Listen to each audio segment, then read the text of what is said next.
이스라엘 선교 전문 방송 브레드 TV에서 진행하는 이스라엘 회복 순례 2017년 10월에 또다시 출발합니다.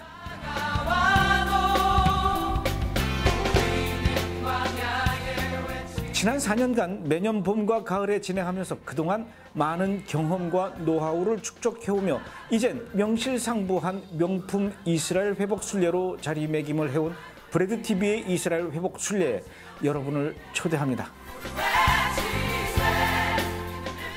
우선 2017년 10월 24일부터 11월 1일까지 진행되는 올리브 코스는 이스라엘을 처음 방문하는 분들을 위한 코스로 예수님이 태어나신 베들레헴과 예수님이 40일 동안 금식 기도하셨던 유대 광야, 예수님의 품속과도 같은 사역지 갈릴리 호수, 그리고 예수님의 거친 숨소리가 아직까지 배어있는 예루살렘의 감람산 비아 돌로로사, 이런 기본적인 성지도 방문하지만 그것보다도 더 중요한 것은 현재 하나님께서 이스라엘을 통해 어떤 일들을 하고 계시는지 확인하는 시간을 가지려고 합니다.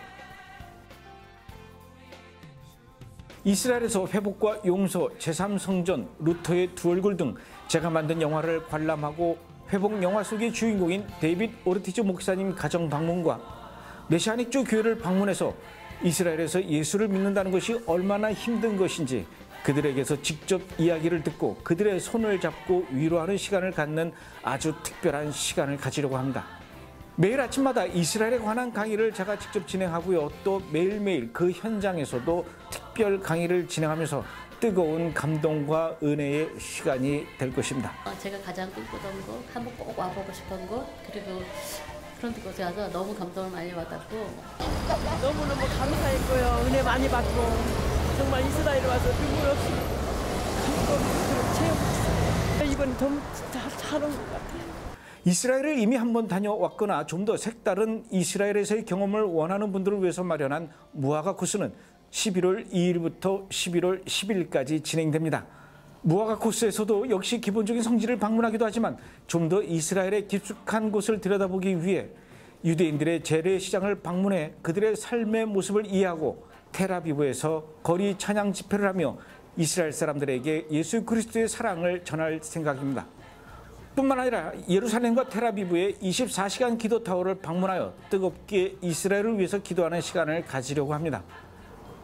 네게브 사막의 베두인 텐트에서 모닥불을 피워놓고 메시아닉 목사님의 설교와 메시아닉 찬양 가수의 찬양을 듣고 사막의 별을 올려다보는 아주 특별하고 감동적인 시간을 가지려고 합니다. 이미 수년간 여러 차례 진행해온 프로그램이라 저희는 이스라엘로 언제 가야 하는지, 그리고 어떻게, 무엇을 보고 누구를 만나며 어떤 경험을 하고 어떤 시간을 보내는 것이 우리에게나 이스라엘에게나 서로 좋은 시간이 될 것인지 아주 잘 알고 있습니다. 이번에도 역시 그 경험과 노하우를 최대한 활용하려고 합니다. 여러분, 이제 그만큼 이스라엘은 여러분 앞에 훨씬 더 가깝게 다가왔습니다. 그리고 여러분을 기다리는 이스라엘의 문은 활짝 열려 있습니다. 저는 여러분께 정말 자신 있게 말씀드릴 수 있습니다. 여러분이 이스라엘에 직접 가서 그 땅을 밟아보고 그들을 만나보고 그 현장에서 기도하는 일들은 여러분의 신앙생활에서 가장 소중하고 의미 있는 시간들이 될 것입니다. 그리고 그런 시간이 될 수 있도록 저와 브레드 TV는 최선을 다해 준비하겠습니다.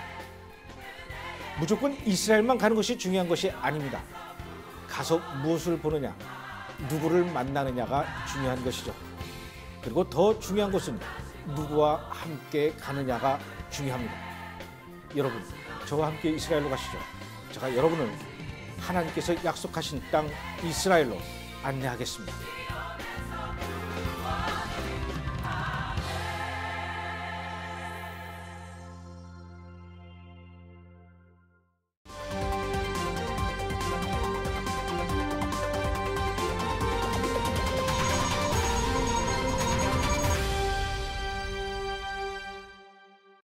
현지 언론들에 따르면 이스라엘군이 레바논 무장정파 헤즈볼라 정복을 목표로 20여 년 만에 최대 규모의 모의 군사 훈련을 실시한다고 밝혔습니다. 지난주 북한이 6차 핵실험을 기습 감행하자 이스라엘도 놀란 분위기입니다. 이스라엘 정부와 주요 매체들은 북한이 핵실험을 한 지난 3일부터 이틀 연속 북한의 핵실험 관련 보도를 예의주시하거나 해당 내용을 비중 있게 전달했습니다. 20년 만에 최대 규모의 모의 군사 훈련을 진행하는 도중에 이스라엘군이 시리아의 화학무기 공장을 공습했습니다. 이번 공격은 이스라엘 전투기가 레바논 영공을 지나 시리아 중심을 타격한 것입니다. 이에 시리아 정부는 지역 내 안정을 해치는 행위를 중단하라고 이스라엘 정부에게 경고했습니다.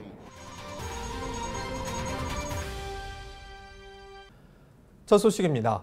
현재 언론들에 따르면 이스라엘군이 레바논 무장정파 헤즈볼라 정복을 목표로 20여 년 만에 최대 규모의 모의 군사 훈련을 실시한다고 밝혔습니다. 이스라엘 일간 하레츠 등에 따르면 이스라엘군은 지난 5일부터 열흘간 이스라엘 북부 국경을 중심으로 수천 명의 병력이 동참하는 대규모 실전 훈련을 진행한다고 밝혔습니다. 육군, 해군, 공군뿐만 아니라 정보 당국도 동참하게 됩니다. 훈련 시나리오에는 레바논 무장정파 헤즈볼라가 이스라엘 북부를 중심으로 침공해오는 상황뿐 아니라 헤즈볼라 공격이 이스라엘 전역으로 퍼져 즉각 방어해야 하는 위기 상황도 포함됩니다. 이는 1998년 당시 이스라엘 비밀정보기관 모사드의 메이어 다간 전 국장이 주도한 훈련 이후에 20여 년 만에 대규모 군사 훈련입니다. IDF 고위 관계자는 현지 매체 하레츠에 이번 훈련에 IDF의 모든 역량을 투입할 것이라고 밝혔습니다.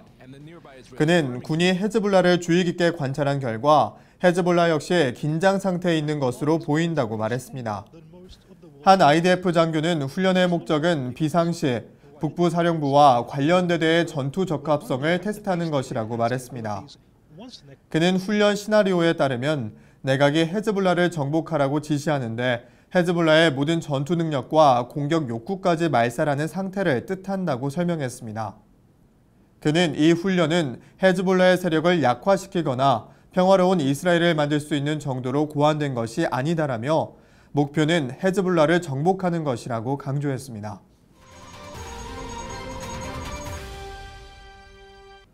도널드 트럼프 미국 대통령이 백악관에서 아미르 알사바 쿠웨이트 국왕의 정상회담에서 두 국가 해법은 지구상에서 가장 어려운 협상이라고 밝혔습니다.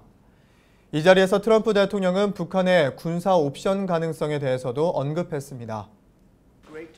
현지 시간 7일 현지 언론들에 따르면 도널드 트럼프 미국 대통령은 쿠웨이트 국왕과의 공동 기자회견에서 북한에 대한 군사작전은 고려사항이라며 만약 군사작전이 시행된다면 북한은 매우 슬픈 날을 맞이하게 될 것이라고 밝혔습니다. Military action would certainly be an option. I would prefer not going the route of the military, but it's something certainly that could happen.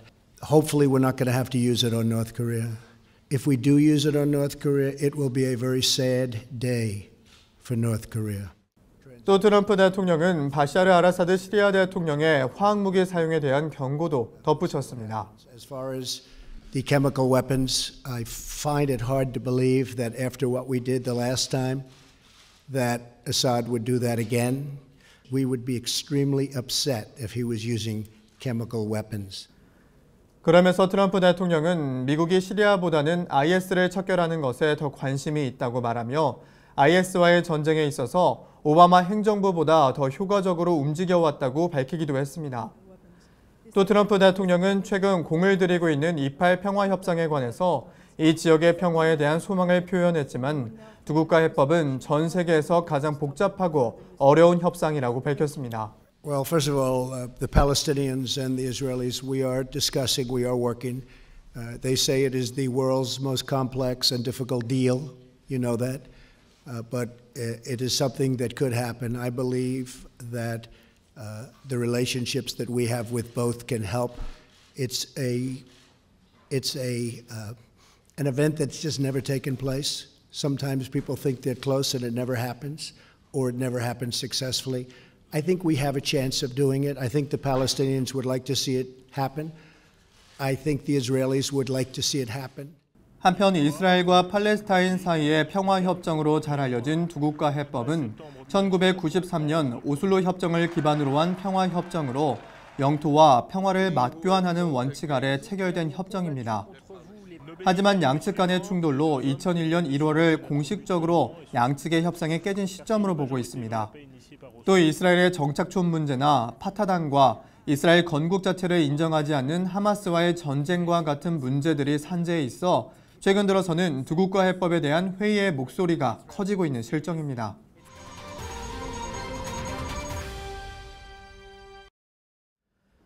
지난주 북한이 6차 핵실험을 기습 감행하자 이스라엘도 화들짝 놀란 분위기입니다. 이스라엘 정부와 주요 매체들은 북한이 핵실험을 한 지난 3일부터 이틀 연속 북한의 핵실험 관련 보도를 예의주시하거나 해당 내용을 비중 있게 전했습니다. 이스라엘 외무부는 북한 핵실험 다음 날인 4일 자체 웹사이트를 통해 이스라엘은 북한의 핵실험을 비판한다는 제목의 공식 성명을 내고 북한 정권을 겨냥해 핵무기 등의 대량 학살 무기의 실험과 개발 중단을 촉구했습니다. 이스라엘 외무부는 또 이번 핵실험은 북한의 도발적인 행동 패턴의 연속이라며 북한은 이 사안과 관련된 모든 유엔 안전보장이사회 결의안을 준수해야 한다고 밝혔습니다.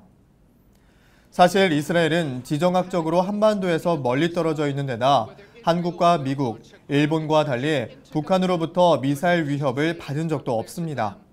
그러나 이스라엘은 최대 적대국 중의 하나로 간주되는 이란과 북한의 핵무기 협력 가능성을 우려하며 북한의 동향을 주의 깊게 지켜보고 있습니다.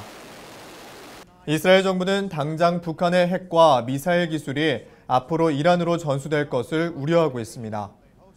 지난 4일 이스라엘간 예루살렘 포스트에 따르면 북한과 이란의 핵 협력 관계 정도를 입증하는 증거는 부족하지만 이스라엘 안보 전문가들은 수년간 양국이 긴밀한 관계를 유지했다고 보고 있습니다. 백인 사다트 전략연구센터의 데니 쇼한 박사는 북한, 이란 관계를 토끼굴에 비유하며 그 굴이 얼마나 깊은지 평가했을 때 수많은 관련성이 있다고 분석하기도 했습니다. 특히 이들 전문가는 북한과 이란이 핵무기를 운반하는 데 사용할 미사일 개발 분야에서 공통점이 많다고 지적했습니다. 올해 1월에는 이란이 시험 발사한 중거리 탄도미사일이 북한 미사일을 베낀 것이라는 외신 보도도 나온 바 있습니다. 또 미 국방부는 이란이 지난해 시험 발사한 미사일이 북한의 무수단 미사일과 매우 유사하다는 증거도 일부 포착한 것으로 알려졌습니다. 여기에 이란 핵 전문가들로 구성된 이란 사절단은 북한이 3차 핵실험을 했던 2013년 2월 북한의 해당 실험 장소를 방문한 것으로 전해졌습니다. 예루살렘 포스트는 이란은 북한에 유용한 자금력과 어느 정도의 기술력을 보유했으며 북한은 더욱 발전한 핵기술과 국제원자력기구 IAEA 감시에서 벗어나 핵과 미사일 발사를 계속 시험할 수 있는 능력이 있다고 평가했습니다. 또 도널드 트럼프 미국 정부가 북한 핵실험 장소를 선제 타격해야 한다는 목소리도 이스라엘에서 제기됐습니다. 아모스 야들린 전 이스라엘군 정보기관 수장은 이스라엘군 라디오와의 인터뷰에서 북한의 보복 공격이 없을 것을 감안한다면 트럼프 대통령이 선제 타격해야 한다고 제안했습니다. 다만 그는 북한과 이란의 상황이 현실적으로 매우 다르고 미국의 선제 타격에 따른 대가를 한국과 일본이 치러야 한다는 점에서 한반도 핵 위기는 이란과 비교해 비중이 더 크다고 진단했습니다. 이스라엘간 하레츠는 이날자 보도에서 북한의 핵실험 탄도미사일 발사가 전 세계적으로 위협이 되고 있으며 이스라엘의 현 대공미사일 방어체계를 진단하는 분석 기사를 내놓기도 했습니다. 또 이스라엘 정부는 그동안 북한제 미사일을 비롯한 무기가 팔레스타인 무장정파 하마스로 넘어갈 것을 우려하기도 한다고 전했습니다.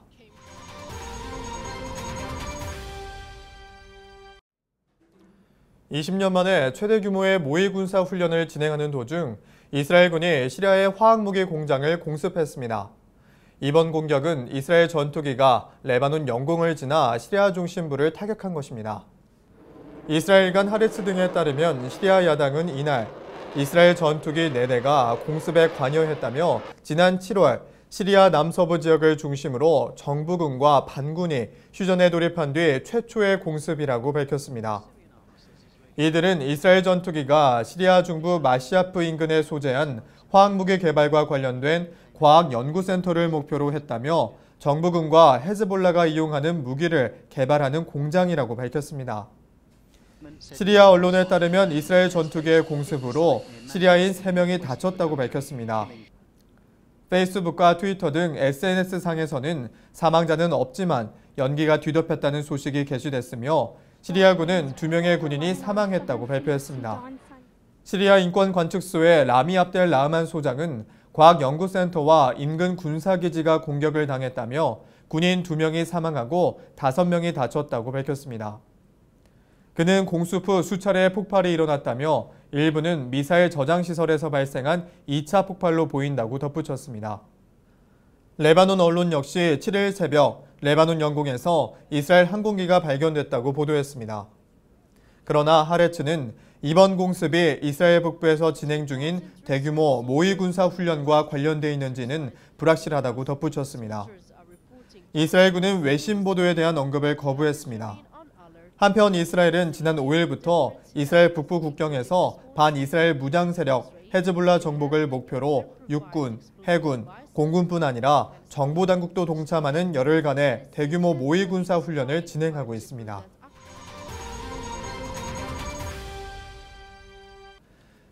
이스라엘간 하레츠에 따르면 현지 시간 7일에 발생한 이스라엘 공군의 시리아 공습에 대해 아모스 야들린 전 이스라엘군 정보국 국장은 평범한 사건은 아니라고 밝혔습니다. 현지 시간 7일 아모스 전 국장은 마시아프에 위치한 이 시설은 화학무기와 폭발물을 생산했고 그것은 수천 명의 시리아 국민들을 죽여왔다고 밝히며 이번 공습이 시리아 정부군의 학살 행위에 대한 도덕적 공격이라고 말했습니다. 또 그는 레바논 영공을 넘어 시리아 중심부를 공격한 사실에 대해 평범한 사건은 아니라고 덧붙였습니다. 전 공군 장성에 따르면 이번 공습 목표는 시리아 내 군사기술 개발 및 제조 공장으로 특히 정밀 미사일을 비롯한 기타 무기류를 생산해왔다고 언급했습니다. 한편 시리아 반군은 아사드 정권과 휴전 협약을 맺은 지난 7월 이후 4차례 이스라엘 전투기가 공습을 감행했다고 주장했습니다.